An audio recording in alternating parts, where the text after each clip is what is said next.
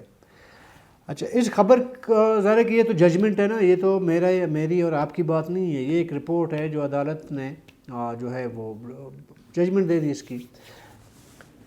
جب یہ معاملہ ہوا تھا 2018 کو، اس کے بعد پھر ظاہر ہے کہ نال قرار دیے گئے اور یہ الیکشن نہیں لڑ سکے، تو علی ہزارہ کی جگہ اسی حلقے PB 26 کوئٹہ 3 سے اپنا قادر نائل صاحب، وہ ہمارے جرنلسٹ ہیں، وہ پھر SDP یعنی ہزارہ ڈیموکریٹ پارٹی کے کینڈیڈیٹ بنے اور ون کیے، MP رہے 5 سال وہ. ٹھیک ہے، جب یہ الیکشن ہوئے، ہزارہ ڈیموکریٹک پارٹی جام حکومت کی کولیشن کا حصہ بنی، تو خالق ہزارہ صاحب نے چند دوستوں کے لیے عشائیہ دیا. اچھا، اس میں صرف میں نہیں تھا، اس میں ہمارے سینئر بلوچستان کے جرنلسٹ 5-6 جرنلسٹ وہ موجود تھے. کراچی سے آئے ہوئے موسٹ سینئر جرنلسٹ ہیں، BBC کے لیے لکھتے ہیں، نجی TV میں جو ہے وہ پروگرام کرتے ہیں، وسعت اللہ خان صاحب. بیسکلی اعزاز وسعت اللہ خان صاحب کے اعزاز میں ایک دعوت کی گئی تھی. تو رات کو بیٹھے کانے پہ گپ شپ لگی، تو خالق ہزارہ صاحب نے اس معاملے کو بالکل ڈینائی کر دیا. انہوں نے کہا جی علی ہزارہ صاحب بالکل یہ پاکستانی شہری ہیں اور وہ خاندانی طور پر پاکستان کے رہائشی ہیں اور اس کے شہری ہیں.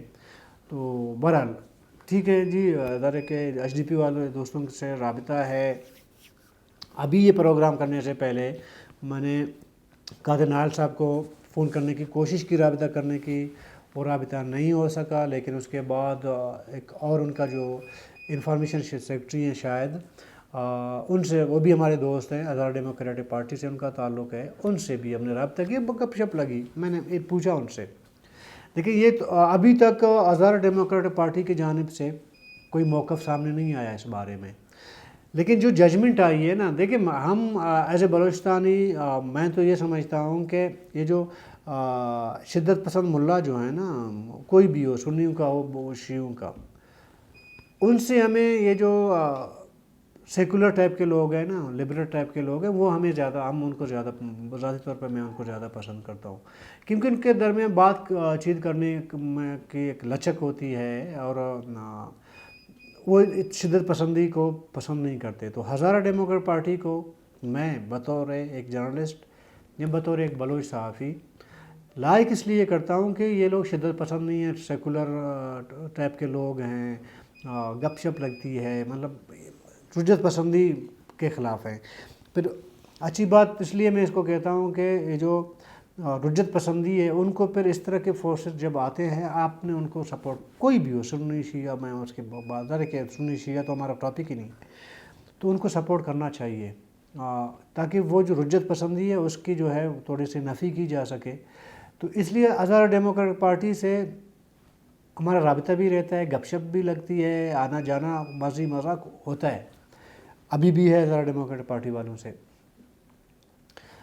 میرا ایک دوست ہے سما ٹی وی میں بیورو چیف ہیں جلال نورزئی، وہ کیونکہ ان کا ایک حصہ پشتون آباد میں لگتا ہے، ایک ووٹ انہوں نے بھی ان کو دیا ہے۔ یہ ہزارہ ڈیموکریٹک پارٹی کے لوگوں کو پتہ بھی ہے، مطلب عبدالخالق قذار صاحب کو پتہ ہے کہ پورے پشتون بیلٹ میں مجھے ایک ووٹ ملا ہے، وہ ووٹ کس کی ہے، سمجھ گئے۔ تو ہم جلال نورزئی یہی کہتا ہے کہ جی تھوڑا سا سیکولر لوگ ہیں تو ان کو سپورٹ کرنا چاہیے، مطلب اوورآل میں آپ کو ایک مائنڈ سیٹ کی بات کر رہا ہوں اپنے دوستوں کی۔ لیکن یہ جو ججمنٹ آئی ہے، یقین مانیں میں تھوڑا سا فیڈ اپ ہوں، ہزارہ ڈیموکریٹک سے بھی فیڈ اپ ہوں۔ دیکھیں یہ ایک ججمنٹ آئی ہے اور اس میں کہا جا رہا ہے کہ 1979 1/80 سے پہلے کا کوئی ڈاکومنٹ علی ہزارہ کے پاس نہیں ہے۔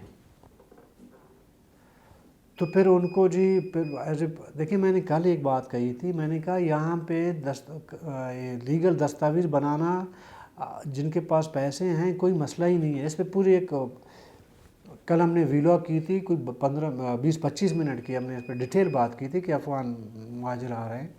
تو افغان مہاجرہ کا مطلب یہ نہیں ہے کہ یہ ایک زبان بولنے والا جو کندھار یا کابل میں رہتے ہیں، ٹھیک ہے، اس میں پرشین بولنے والے بھی ہیں، اس میں ہزارگی بولنے والے بھی ہیں، اس میں پشتو بولنے والے بھی ہیں، اس میں بلوچی بولنے والے بھی ہیں۔ میں یہ نہیں کہتا چونکہ میں بلوچ ہوں تو جو بلوچی بولے گا وہ افغان مہاجرین ان کے میں فیور کروں گا۔ میرے ٹرائب کے لوگ افغانستان میں رہتے ہیں، میں ان سے ملا بھی ہوں کوئٹہ میں، اس سے پہلے جو اشرف غنی وغیرہ مطلب کاروبار بھی کرتے رہے ہیں۔ ان کو بلوچی بولنا نہیں آتا لیکن وہ بلوچ ٹرائب سے ان کا تعلق ہے، لیکن وہ ہیں افغان مہاجر نا۔ ابھی اس کو ڈیفینڈ نہیں کرنا چاہیے کہ مجھے ایز اے بلوچ یہ ڈیفینڈ نہیں کرنا چاہیے کہ وہ میرے ٹرائب کا بھی ہے، بلوچ بھی ہے، چونکہ افغان مہاجر ہے، لیکن میں نے اس کو ڈیفینڈ کرنا ہے، میں کہوں گا جی یہ نہیں ہے۔ یہی توقع ہم ہزارہ ڈیموکریٹک پارٹی کے دوستوں سے بھی رکھیں گے کہ اگر ایک بندہ افغان مہاجر ہے اور وہ ابھی تو ججمنٹ بھی آ گئی ہے تو پھر اس پہ اصرار نہیں کرنا چاہیے، کیونکہ ان کا موقف نہیں آیا میرے سامنے، تو ممکن ہے کہ وہ اس معاملے پہ سپریم کورٹ بھی جائیں گے، ڈیفینیٹلی جائیں گے، کیونکہ علی ہزارہ صاحب نے بہت بڑا اپنا کاروبار کوئٹہ میں اسٹارٹ کی ہوئی ہے، سمجھ گئے، ان کے پیٹرول پمپس ہیں، پراپرٹیز ہیں وغیرہ ہیں، اور پارٹی کا جو ہے انفارمیشن سیکرٹری رہا ہے میرے خیال میں پہلے، یا ابھی بھی ہے، بڑے عہدے پہ ہے ہزارہ ڈیموکریٹک پارٹی کے۔ اگر واقعی میں یہ بات ٹھیک ہے، اور میں نہیں کہہ رہا ہوں رپورٹ کہہ رہی ہے، تو ہمیں ماننا پڑے گا، ظاہر ہے کہ ایک اسٹیٹ کے عدالت کی جانب سے ایک چیز آ کے کہا جاتا ہے تو ہم ظاہر ہے اس کو مانتے ہیں، ظاہر ہے کہ عدالتیں ہی کسی کو مجرم ڈکلیئر کر سکتے ہیں یا کسی کو انوسنٹ ڈکلیئر کر سکتے ہیں۔ تو اس ججمنٹ کے بعد فی الحال تو میں اس بات پہ بالکل متفق ہوں کہ علی ہزارہ صاحب افغان مہاجر ہیں، تو وہ رائٹ ہے اس کا ہزارہ ڈیموکریٹک پارٹی کا، وہ جائیں، اگر واقعی نہیں ہے جائیں سپریم کورٹ میں کیس جیت جائیں، پھر ہم علی ہزارہ کے حق میں ڈیبیٹ کر سکتے ہیں، بات کر سکتے ہیں، سمجھ گئے۔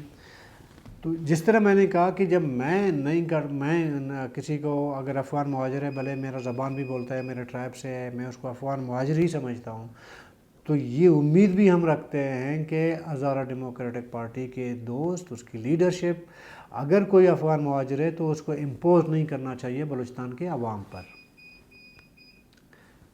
لیڈرشپ کیوں بات کر رہا ہوں، اگر ابھی تک تو مجھے ایسا لگتا ہے کہ انہوں نے امپوز کیا ہے ایک بندے کو، عوامی نمائندگی دی ہے۔ ایک اور میں آپ کو ایک مثال دوں، کیونکہ یہ ابھی انہوں نے ججمنٹ میں کہا گیا ہے کہ 1979 سے پہلے کا کوئی دستاویز نہیں ہے۔ اگر کوئی بندہ صدیوں سے رہ رہا ہے یا کم سے کم گزشتہ 100 سال سے بھی رہ رہا ہو، 70 سال سے 100 سال، یہاں پہ لوگوں کے پاس تو 200-300 سال کے بھی آپ اٹھا کے دیکھیں نا، ان کی پراپرٹی ان کے نام پہ وغیرہ وہ چلتے ہیں نا، جو یہاں کے مقامی باشندے ہیں، خواہ بلوچ ہیں، پشتون ہیں، ان کو ڈاکومنٹ دینا کوئی ایشو نہیں ہے کسی کا، اپنے بارے میں خود کو پروف کرنا، جی میں پاکستانی ہوں، یہ میرے ڈاکومنٹس ہیں، میرے خیال میں پاکستان میں جہاں کوئی بھی رہتا ہے نا اس کے لیے یہ کوئی ایشو نہیں ہے کہ کل کوئی اگر مجھے چیلنج کرے گا میرا شناختی کارڈ اور میں پروف نہیں کر پاؤں گا جی میں آج سے 30 سال پہلے 40 سال پہلے تک میرا کوئی پیچھے جو ہے ریکارڈ نہیں ہے. سمجھ گئے آپ؟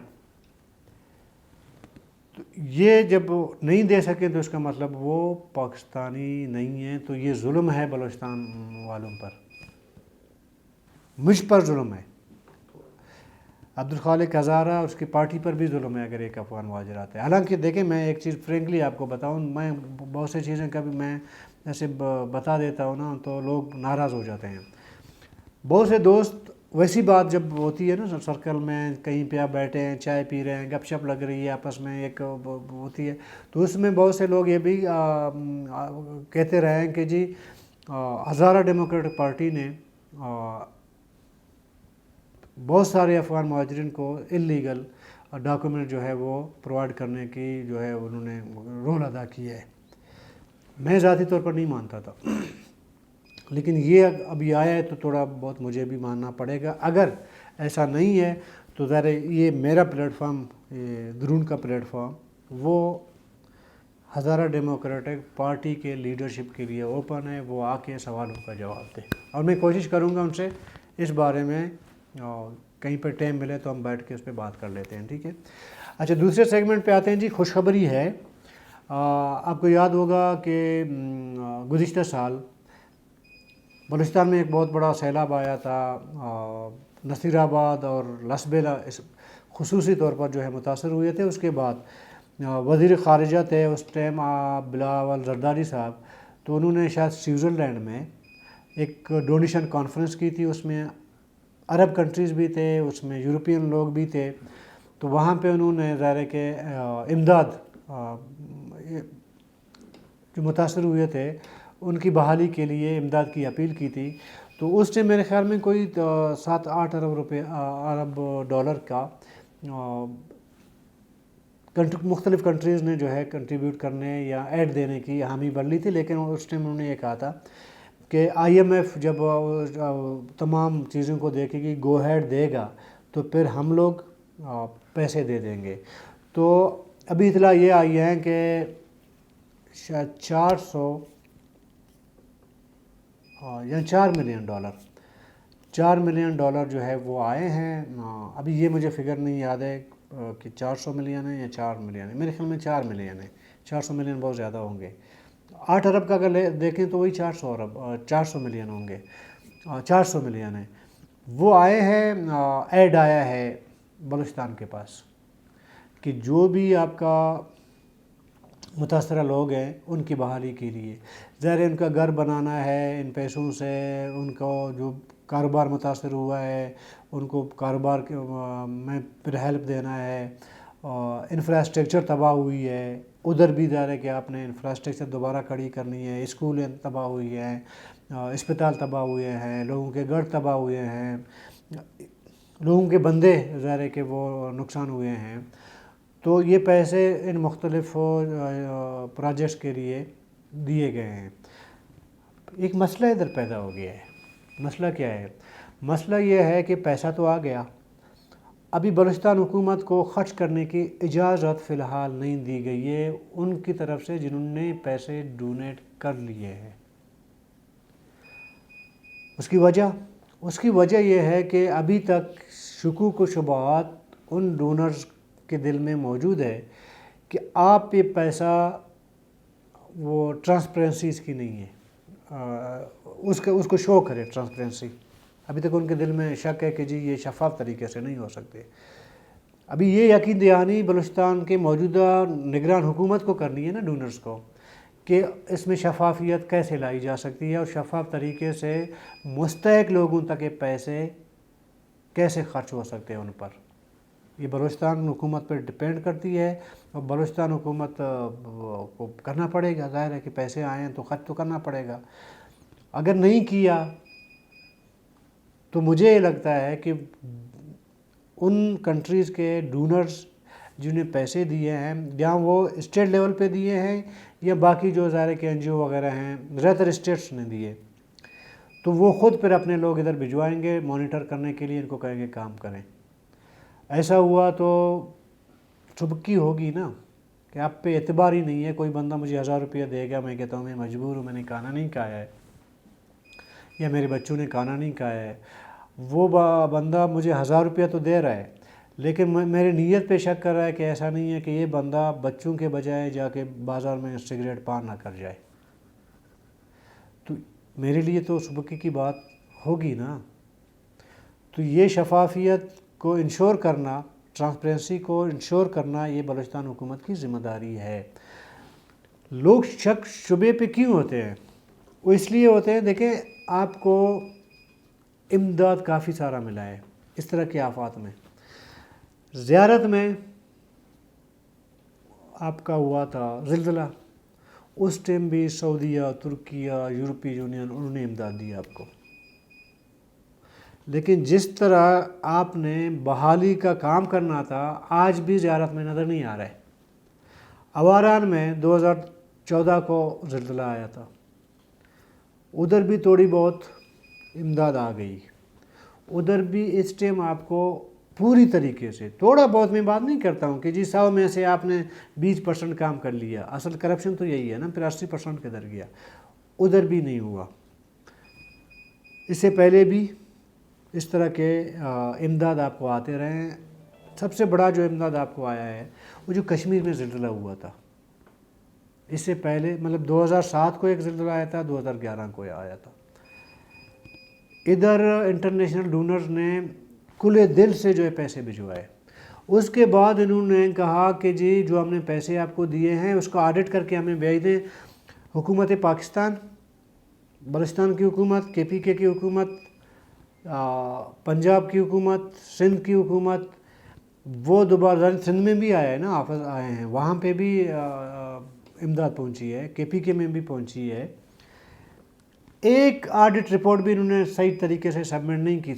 بجائے کہ سبمٹ کرتے آڈٹ رپورٹ, انہوں نے آڈٹ رپورٹ دی ہی نہیں انٹرنیشنل ڈونرز کو.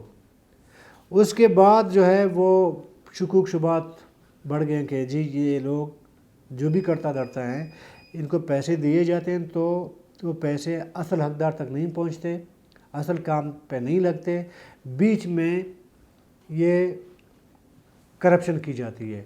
اس وجہ سے انہوں نے اس پہ روک لگائی ہے. میں تو سمجھتا ہوں ذاتی طور پر, یقین مانیں, مجھے تو بلوچستان کے نہیں پورے پاکستان کے سسٹم پہ, مجھے نہیں, پاکستان کے کسی بھی بندے سے آپ پوچھیں, وہ بھی اعتبار نہیں کرے گا. ادھر جو آپ کے جتنے بھی صوبائی ادارے ہیں کہ وہ کہیں کہ جی ہم خرچ کریں گے. وہ بھی چاہیں گے کہ کوئی ایسا مانیٹر سسٹم ہو کہ ایک ایک پیسے کا پتہ چلے کہاں کیسے خرچ ہو رہا ہے. ابھی ایک امتحان ہے بلوچستان حکومت کا کہ وہ اپنے آپ کو کس طرح آگے جو ہے وہ انشور کروائے گی ڈونرز کو کہ جی میں شفاف طریقے سے یہ پیسہ مستحقین تک پہنچا سکتا ہوں, کام کروا سکتا ہوں. جب تک انشورنس نہیں ملے گی وہ آپ کو پیسہ خرچ کرنے کی اجازت نہیں دیں گے, یاد رکھیں. اگر اس دوران تھوڑا ٹائم لگ گیا, کچھ مہینے بعد جب بھی عام انتخابات ہوں گے تو اس کے بعد جو نئی حکومت آئے گی تو پھر ظاہر ہے کہ پھر اس کی ذمہ داری ہوگی کہ کیونکہ آپ کے پاس پیسے پہنچ گئے ہیں, صرف آپ کو خرچ کرنے کی اجازت نہیں ہے, تو وہ دوسری حکومت کا جائے گی. اس سے اور جو آپ کے متاثرین ہیں وہ اور زیادہ سفر کرتے جائیں گے اور ان کو انتظار کرنا پڑے گا. بجائے یہ کہ لیٹ کیا جائے تو موجودہ نگران حکومت کو جتنی جلدی ہو سکتا ہے وہ جو بھی کرائٹیریا انہوں نے رکھا ہے نا اس پہ آ جائیں, جی آپ کا جو کرائٹیریا ہم پورا کر رہے ہیں, ہمیں اجازت دیں ہم پیسہ خرچ کریں. یہ کوئی مطلب ایسا کوئی مشکل کام نہیں ہے. ویسے تو مشکل ہے, دل جو ہے وہ پتہ رکھنا پڑے گا, جی تو سامنے پیسے پڑے میں ان سے 1 روپیہ بھی نہیں لے سکتا, اس طرح تو ہوگا. لیکن آپ جب انشور کریں گے ان کے کرائٹیریا پہ تو پھر لوگوں کی بھلائی بھی ہو سکتی ہے, انفراسٹرکچر آپ کا واپس ڈیولپ ہو سکتا ہے. یہ جو پنجرہ پل پچھلے 1 سال سے نہ مرکزی حکومت بنا پا رہی ہے نہ صوبائی حکومت, کم سے کم یہ تو بنے گی نا. تو اس کے لیے آپ کے اگر پیٹ میں جیب میں کوئی پیسے نہیں جائیں گے تو کوئی بات نہیں ہے. وہ کام ہوگا، عوام کا کام ہے، وہ ہو جائے گا. اور آگے بھی جب خدا نخواستہ اس طرح کے آفات آئیں گے تو کم سے کم ایک مثال تو بنے کہ یار بلوچستان حکومت نے فلانا ٹائم پہ اگر کوئی آڈٹ ہوا ہے یا پیسے جہاں خرچ ہوئے ہیں وہ شفاف طریقے سے ہوئے ہیں. امتحان ہے جی بلوچستان حکومت کا، اب دیکھتے ہیں کہ اس امتحان میں کب پاس ہو جائے گا. کل تک کے لیے اجازت دیجیے، اللہ حافظ.